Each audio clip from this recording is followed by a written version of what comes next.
So welcome back. We are continuing our discussion of H-248 relating to supplemental child care grants and the Child Care Financial Assistance Program. We are being joined by Janet McLaughlin, who's the Deputy Commissioner of the Child Development Division at DCF. And thank you so much for coming in a little bit early. We appreciate it. We really are interested in hearing about some of the whys, for some of the changes. And then I think we did have some, a few questions that we started to ask Katie and realized, well, we should probably ask Janet that question. So there'll probably be a few questions, but, if you, want to just give us an overview of, why these changes are necessary, and then, we don't need to walk through the bill, but then it'd probably be more just like a question and answer kind of thing. Sure. Okay, happy to. So nice to see everyone. Again, Janet McLaughlin, Deputy Commissioner in the Department of Children and Families, overseeing the Child Development Division. And, we collaborated with Representative Gregoire on this bill to address some small changes that we think would benefit the children and families that CDD works with and the programs that serve them. The bill is actually what I'll use to organize what I was going to share with you. So the first part is around supplemental childcare grants. These already exist as extraordinary relief payments for childcare programs that find themselves, in a time of really unexpected financial need and, are unable to find the financial resources they need through traditional channels, either their own savings or getting a loan from their bank, and are facing the need to close, or it could be a program that's closing, and we need some additional supports to be able to put in place to help those families transition to a different childcare program. So it's a pre-existing program that's really designed to serve. Preserve childcare capacity in pretty unusual circumstances. So there's no new money asked for in this, but what we are asking is for an adjustment to the language to allow us to meet a wider variety of needs with these extraordinary financial relief grants. This is a place actually where we had some questions. Yes. Is it okay now to ask you those questions, or do you want to kind of go? Let me just say two more things, maybe. So one, we did have a couple of examples in the last year where, again, we felt like it would have been a perfect time to be able to use these extraordinary financial relief funds, but the language of the statute didn't allow us to do that. And so one was an example of a childcare program that we were closing, that needed to close down because of safety reasons. And there was another childcare program that was willing to open up a new classroom, take on the staff, take on the children from that program. But the way the statute was written, it was saying we have to give the money to the program that was closing, not to the program that was starting to accept the new children. And we were like, well, that's not where we want the money to go. We want it to go to the people that are going to be serving the children. So that was one example. And another example is there was a childcare program, and it was a multi-site program. So it was a place that we already knew had some great history, and they were opening up another location. And that new location wasn't quite open yet. It was like within a week of opening, and there was some major water damage to that program, and they weren't going to be able to open. And again, if that had happened 1 week later, we would have been able to help them. But because it was 1 week before, we weren't able to help them, and they had to, and it was a program that through this program, as quickly, we weren't able to help them through this program.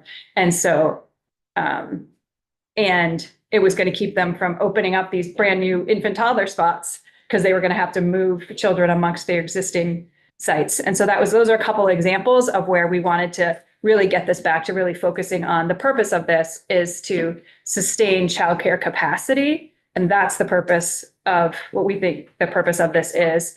And so that's why we were asking for these changes to the language. Thank you. I think that the questions seem to really have focused, and maybe you provide, through your examples, you provided some clarification, I think, to the questions, but so ones that are becoming licensed or registered is actually kind of where the questions arose, because we were thinking like, well, first, there are resources available to establish new childcare facilities or expansion. Yeah. And so we were trying to figure out why extraordinary financial relief would be necessary for something where there does exist other existing resources to assist new providers to become established or to expand. And so while I appreciate your example of like the flooding or the water damage that happened,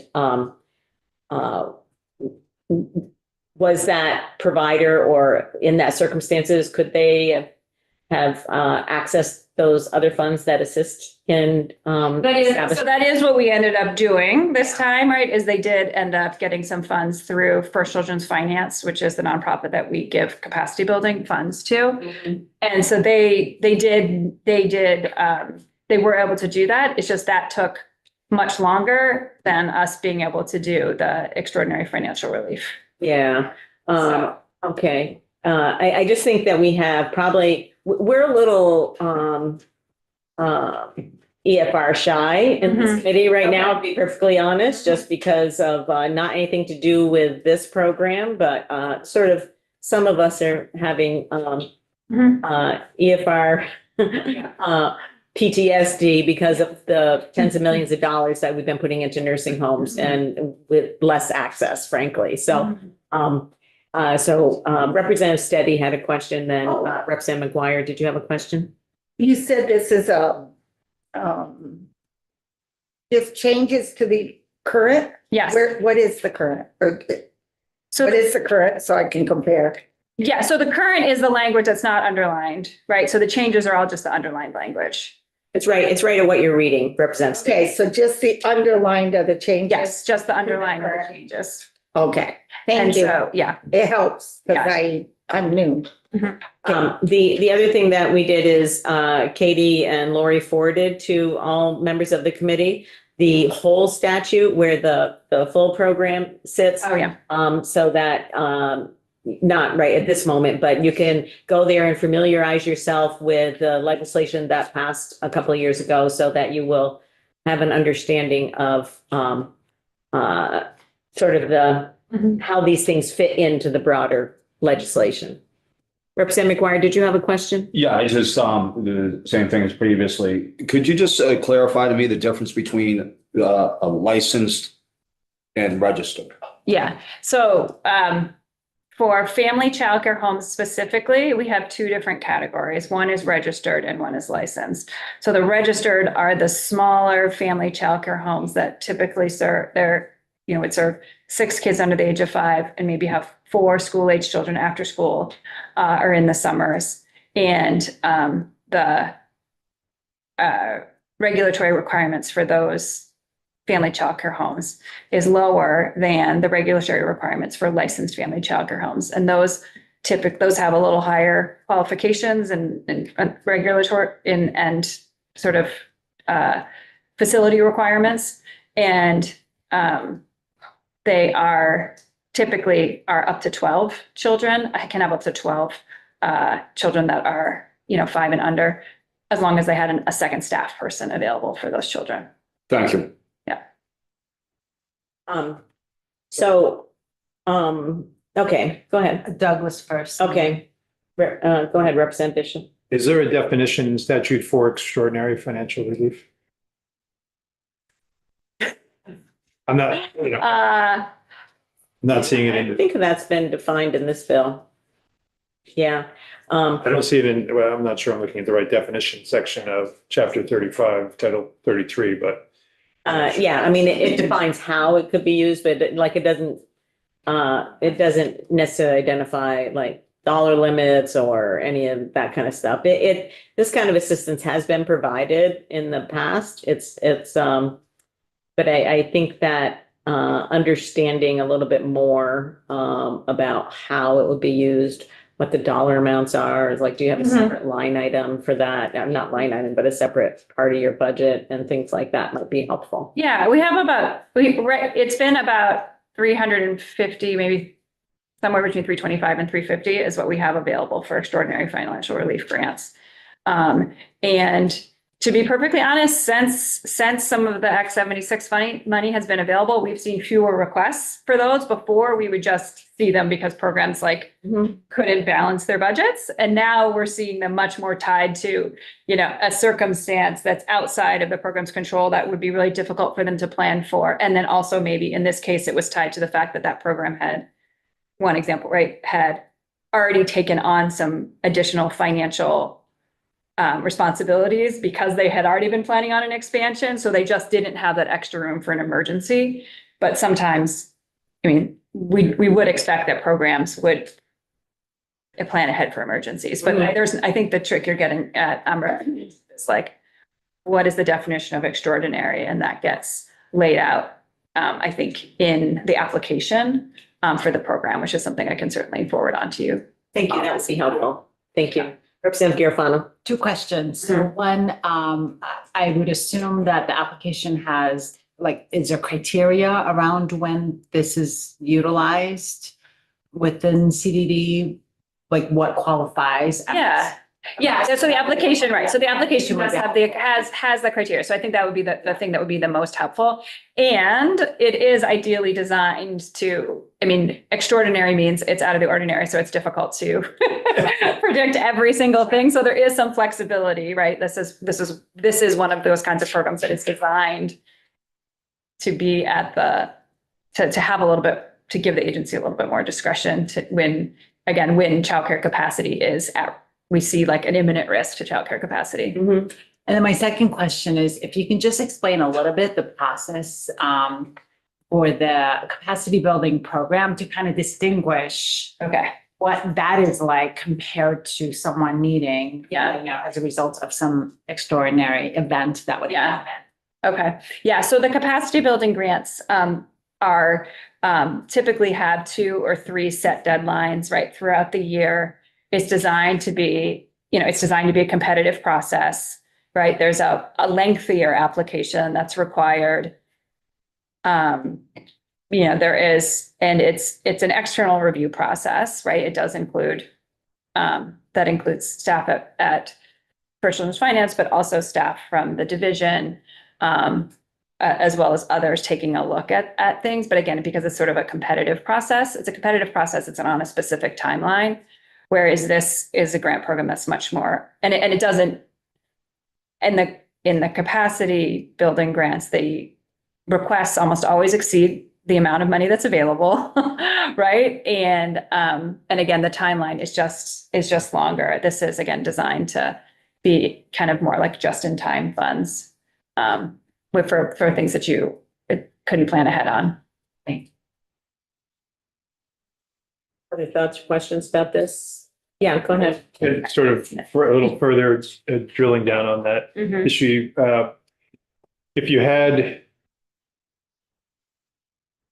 if the existing program in your example of the one program was closed and the other could take them on, but then they got hit by some pipe burst, some flooding, something. If the emergency financial relief was not available, and through the capacity building, if there was an April 1st deadline and this closure and flooding of these 2 centers happens April 5th, they would be out of luck currently until the next cycle. Yes. Okay. If it would be like, if they just awarded all the money that they had, probably. So we would probably sneak them in if it was April 1st, April 5th. We'd be like, get that application in there. We haven't made decisions yet. But if awards had just been announced, they wouldn't have it. So one of the questions that we're starting to ask, because these are private businesses and receiving state taxpayer dollars. And we are starting to ask these same questions of nursing facilities, and we're talking about much bigger numbers there, I will admit. So to what extent and what kind of information does a provider need to submit to you in order to receive? So what kind of look do you have at their financial statements, at their fund balances, at their profits, that kind of stuff? Yeah, so we do ask for their financial statements. We do ask for documentation of any of loans that they already have out, of loans they attempted to get for this particular purpose. So we do ask for that kind of information and to document that that they don't actually have the money or and that they have actually looked for other channels for the funds. Go ahead, Representative And then do you Garofalo. also connect them with First Children's Finance Business Technical Assistance Program if appropriate? Oh, yes, we do. Yes, we do connect them with, and we also, right, so we have a business technical assistance program through First Children's Finance. So it's not just the grant making, it is also the technical assistance. And we would connect them with that to review some of if it seems like part of the issue is that they should have planned ahead better than we're getting, or that there needed to have been more rainy day fund, or they need to think differently about, maybe they have a bunch of loans and they need to actually, it would serve them better to refinance in some way or something like that. That's the kind of analysis that First Children's Finance can help the programs with. But it really is, this is really designed for those places where if money doesn't flow quickly, children will no longer be served. Or again, in the case of just getting started, it was like children were enrolled and ready and going to start the next week. Like it wasn't like theoretical children. It was like real children who believed they had a spot. So I wonder if there's something to that, or in really articulating that more clearly, that could be helpful. Thank you. We'll think about that. Mhm. Why don't we move on to the second part of this, which is about Yes. if a program has closed and the transition support. So give us examples of what that might be. If another program has already agreed to accept children, I'm presuming it's because they have the capacity to accept them. So what kind of financial assistance would be needed in that case? In some cases, it is to they need, if it's a classroom that they haven't been using, right? They might need materials for that classroom, right? Or a classroom they've never outfitted, like they have a new space or something like that. So they would need to purchase the educational materials for that classroom. And any, maybe they need new, right? Like changing tables, like that kind of, maybe it's a new space that they're going to need to outfit with like little toilets. So that kind of stuff is the kind of stuff that could be needed when you're opening up a classroom that you didn't have before. And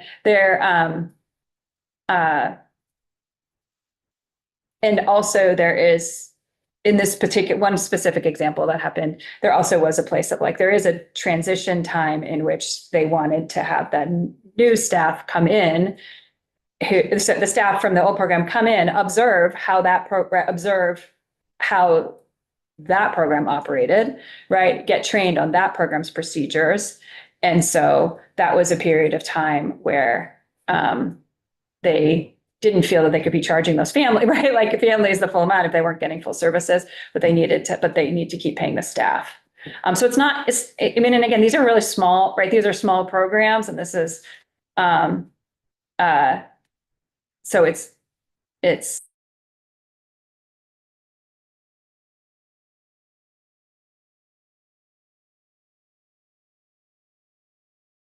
I'm accepting an extra, sometimes, an extra $10,000 of cost in a month that they weren't anticipating could really impact their cash flow.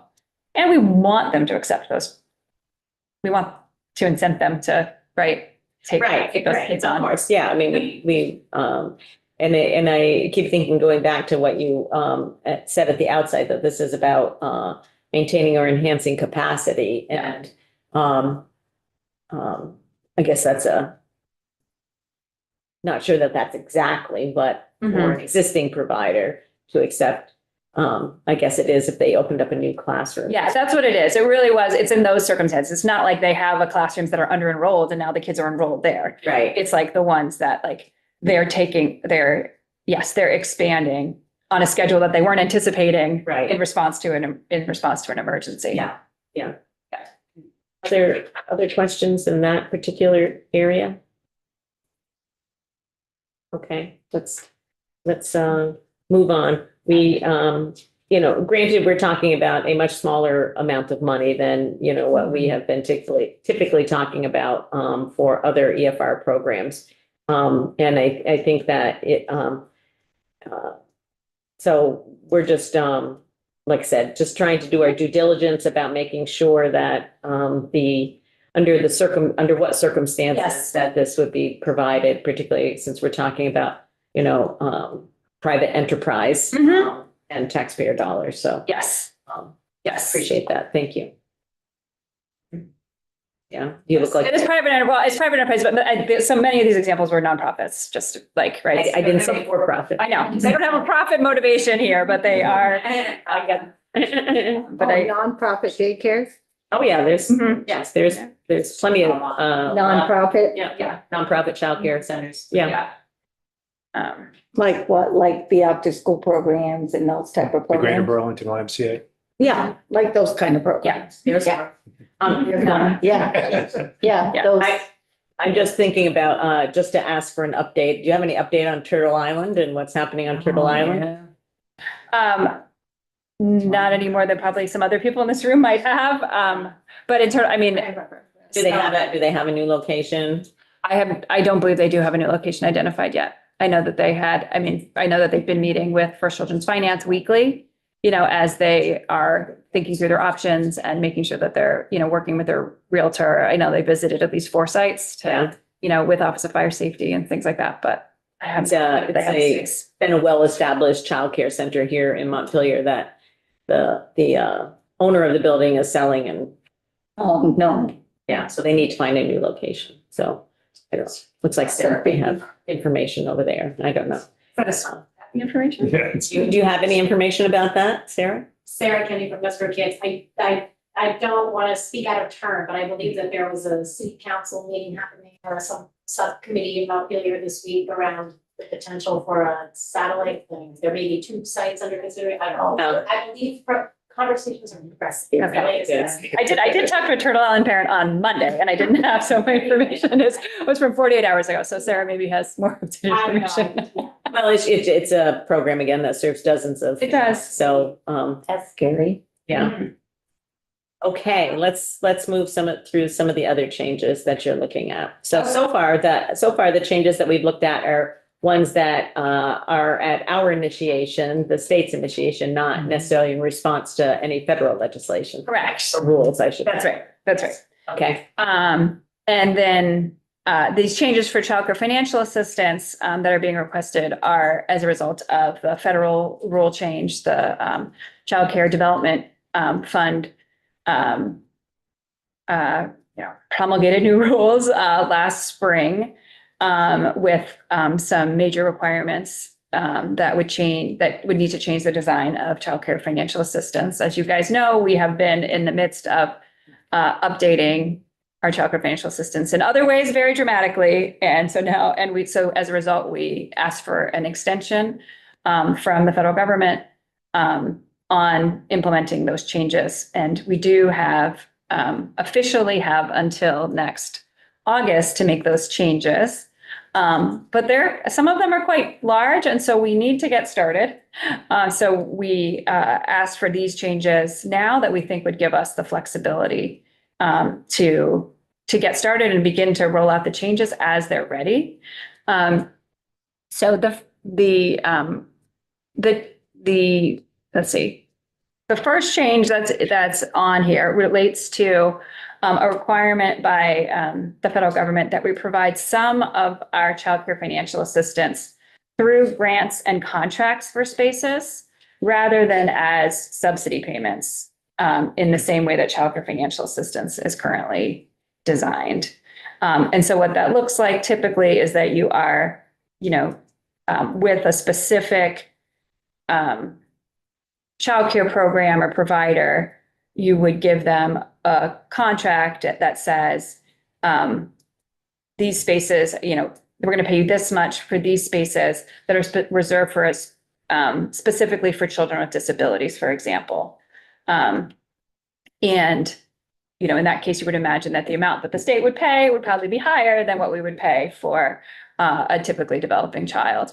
And so, but the federal government is saying we need to use grants and contracts, some, not just do subsidy as currently designed. And right now we do, for specifically with children with disabilities, we do subsidy. And then we do have some special accommodation grants that are available for children that need some additional support to be able to be safely included in childcare.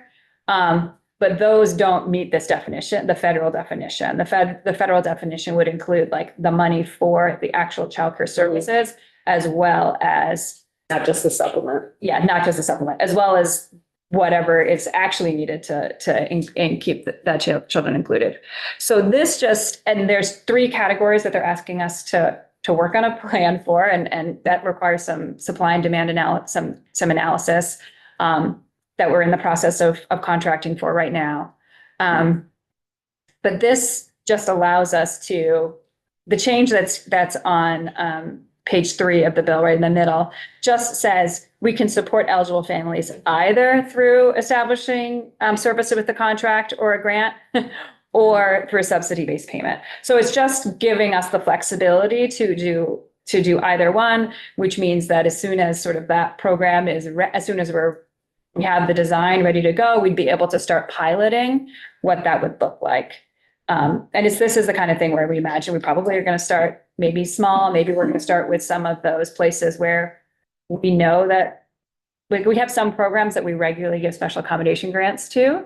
And so, because they really make a priority of serving children that have disabilities. So it's like, well, those would be great ones for us to start with in terms of piloting this and saying, okay, let's try it. Let's see what would a grant contract look like if we know that you guys almost always have 4 children that have that need additional support to be safely included. It's looking at contracting for capacity. Yes. What is the 3 cases? So it's. Yeah. So it's children with disabilities, it's infants and toddlers, and it's children in underserved areas. Okay. And so it's going to be like, I think I'm using the disabilities example because I think it's kind of the clearest one to think through. And then I think, in Vermont, it is a little tricky sometimes to figure out exactly what we mean. People have different things in mind when we say underserved areas. So we have to define that as well. And then for infants and toddlers as well, that's another place where we'll need to think about what that, how we want to accomplish that, and where are the places where using that model will be more effective and efficient versus the subsidy program that we have right now. And we have I think they're due to us today. We put out an RFP for a consultant to help us, that's, expert on doing some of these things, to help us think through what the models are, to research what other states are doing, and to help us do some of the analysis on the supply and demand. So, we are hopeful that by, fall or December, we'll have a more defined plan there. But again, if we wanted to start piloting it, that's why we were coming a little sooner with, like, we know we're going to have these options. And so wanted to that's why we were requesting it at this point. We were like, because we know the design work, most of it's going to what happens at the division level. Any idea about like what % of the children that are being served you might end up doing this for? No, that is definitely like one of the questions of analysis. The federal government says some children and some grants and contracts, and are very specific at saying that it's the state's job to define what is some. Well, that's not necessarily a bad thing, but. Right, it's not, but it does help me answer your question. Right. Representative Bishop then represents Steady. That addressed my question. Oh, okay. Representative Steady. So the children that are already getting free daycare under Act 76 won't qualify because it'd be double dipping, right? Yeah, you would either get one or the other. Just so the public will know, because that would be a problem. Right. Yeah, no, the state does not pay double for the same. Okay, and you do check on that. Oh, yeah, we would, yes, that would be, but that's part of the design. That would be part of the design of, because right now the process is we're matching a specific child's eligibility to what, is matched in our data system, right, to a specific program, and they're reporting attendance and doing it that way. And so that's part of the detail that has to be worked out in the design of how would those things go together? I don't think there would be a chance for us to particularly a chance for us to double dip, but I think, again, that's part of what we have to figure out. Thanks. Go ahead. It's a financial question, just ensuring I'm wrapping my head around this correctly. The universe of children served is not changing, so the dollars needed don't change. But is there potential that contractual arrangements with a provider may cost more? I mean, might they ask for, well, the standard 15% overhead or something like that? Is it Mhm. potentially going to cost more to execute it in that way? Maybe, it's a good question. I mean, it's a good question. I think that would have to go into the design. I mean, I think that the reason the federal government says that they want to do this is that they feel like they do have evidence that has been a successful strategy in other states to make sure that their capacity remains even in underserved areas, even for children with disabilities, even for infants and toddlers where you don't quite make as much. And I think it's probably been a tool in some other places to be able to raise rates for infants and toddlers. Again, it's not quite I mean, I know you guys are talking about that right now, but that's not, Vermont is in a different place with our rates than other states are, so. Arguably, there could be a lighter lift on the part of a center if they've got a block of 10 kids for whom they're receiving, money through a contract rather than all the paperwork for 10 individual kids. Right. It's changing all the time. Yes, so I think it's just that it does, yeah, I think that would be part of what we would talk through with programs too, of like, what would you be looking for? Like, what would make this administrative, like, what do you see as the pros and cons? Folks who are, people who are truly running the program, what do you think would make it easier for you what would push you in one direction or another? I think that there is a sense that it provides a consistency of revenue in a way that I would rather be paid Yes. under contract as opposed to an attendance, but we're really doing enrollment based, not Yes. attendance based. yes, we are. Along the Farming. same lines, I would just be curious about, I'm sure you're thinking about this, is the administrative resources needed at the state level to manage multiple grants, which can be Correct. the process for the CCFAP. Right. Anytime we're having to do two different processes, right? That's more people it is. In terms of the state level workload, for the amount of money we're moving out for child financial assistance, it's fairly efficient, the size of our CCFAP team. So something that I had been thinking about this is, and I'm sure that the consultant that you are hiring to help you think through this is, there is a payment scale. There is a scale by which, payments are authorized. And I guess I wouldn't want this to be seen as a way to sort of get around or to, potentially just increase what, via contract or grant, what the same child might be paid for under the scale. And I think it has the potential to do that, particularly if it kind of catches on. So it's just a thought about something to be careful of in the design of how this gets rolled out. Yeah, and we can choose, because with this sum, again, we can decide, that would be a thing, I don't know that it's going to be necessarily opt-in for everybody, right? It can be very targeted in terms of who, in terms of which programs we get to have participate in this. But again, if it's a program that, has historically served 90% children eligible for childcare financial assistance, maybe it is actually administratively cleaner for everybody to just do this, right? Or if it's, I don't want to get it. Administrative efficiency is great. I just don't want it to be seen as a way to sort of circumvent the amount of money that you would receive if you were doing it under the regular. And who knows, maybe this will eventually turn to all of this is done this way. I don't know.